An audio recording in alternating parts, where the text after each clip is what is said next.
that a lot of us did pedigrees. Actually, no, all of us should have done pedigrees last year. This is what, these are the things you might come across or you need to know. Right now, there are things in this diagram that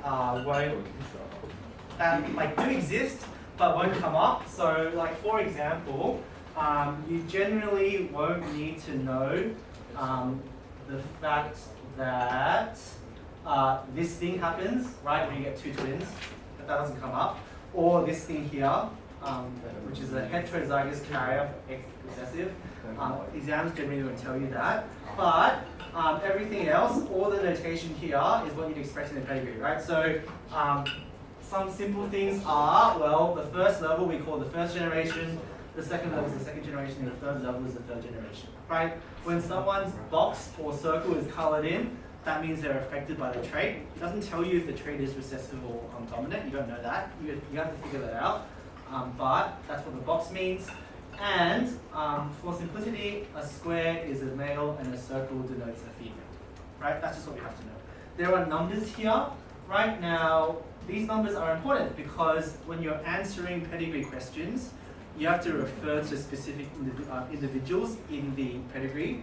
And to do that, the HSC usually labels numbers so you can refer to the person in question more easier. So for example, if I was going to talk about, like, if I wanted to talk about this person right here, like this guy, I would say, oh, you know, the male in generation 2, individual 3, right, is affected by the trait. That's just an example, right? So just using what's been given to you to answer or refer to you. Go through the framework we use for doing pedigrees, right? Pedigrees are actually really easy. So there are 4 types of pedigrees, okay? Autosomal dominant, autosomal recessive, right, which is just the complete dominance we've learned about for Punnett squares. And there are sex-linked dominant and sex-linked recessive. Right, so whenever you see a pedigree given to you, the HSC won't tell you what pattern of inheritance it is. It's your job to figure it out, right?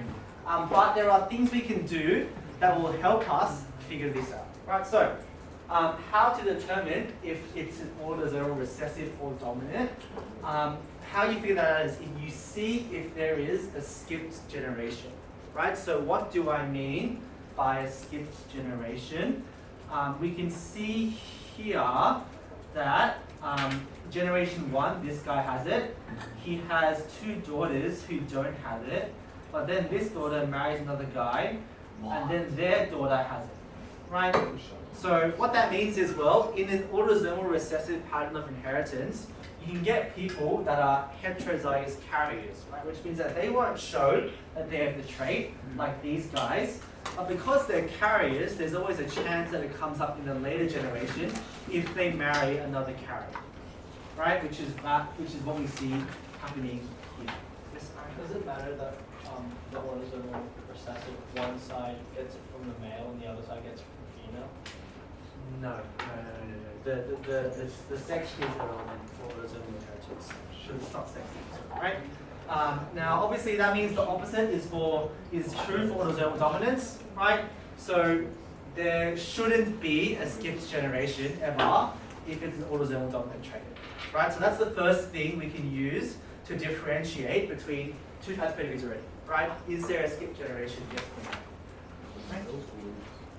or no? What I'll do is I'll skip through some practice questions. I'll do them after. I want to talk about sex-linked, right? So we're just following sex-linked inheritance patterns, right? Which is the stuff we learned on our Punnett squares last lesson. Sex-linked can be dominant or recessive, right? Now, what this slide is saying is, if there are skipped generations, right, and the trait is only present on the male, we can guess that it is a sex-linked pedigree, and in this case, it should be a sex-linked recessive pedigree, right? And that's because, right, remember what I told you guys last lesson, males can only carry 1 gene on their singular X chromosome, which means that it's much more likely that they inherit recessive traits because they don't have another X chromosome that can carry a dominant gene to mask the presence of the recessive. So generally, if you see a lot of males being affected in a tree with skipped generations, that can tell you it's a sex-linked recessive, right?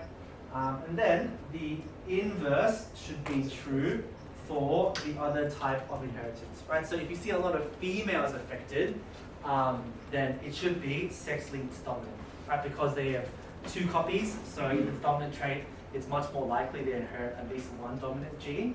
Right, so on the board here, right, you have my 4/3 steps to solving any pedigree question. Right, so whenever I look at pedigree, I think about these things. I go, okay, is there a skipped generation? Right? If there isn't, then I'm thinking it's autosomal dominant. If there is, I go, okay, it could be autosomal recessive, but let's keep going, right? Skipped generation, then, okay, look, are all males affected? Right, so if all males are affected, or like almost all males are affected, and it's a skipped generation, I automatically think, okay, it's probably sex-linked recessive, right? If I look at the pedigree and I see that all females are affected, then I go, oh, okay, maybe it's a sex-linked dominant trait, right? So obviously, it won't always follow these rules, but this is like your first starting point, and then you can kind of figure it out from there, right? But this gets you like 80% of the way through. Right, let's apply this logic to a question from last year's paper. Right, so I'm not going to show the answer key, but there are 4 pedigrees here. Right, 4 pedigrees. Now, this is a multiple choice, question 20. The question just asks us, well, it tells us 4, and it's asking for which rodent table correctly identifies a pedigree with the right type of inheritance, right? So there are 4 types here. There are 4 pedigrees. Obviously, they're all different, so we know that it's one of each. So I'm just going to start by applying my rules, right? So I'm going to start with my first one, right? With number 1, right? Is there a skipped generation in number 1? No, there isn't, right?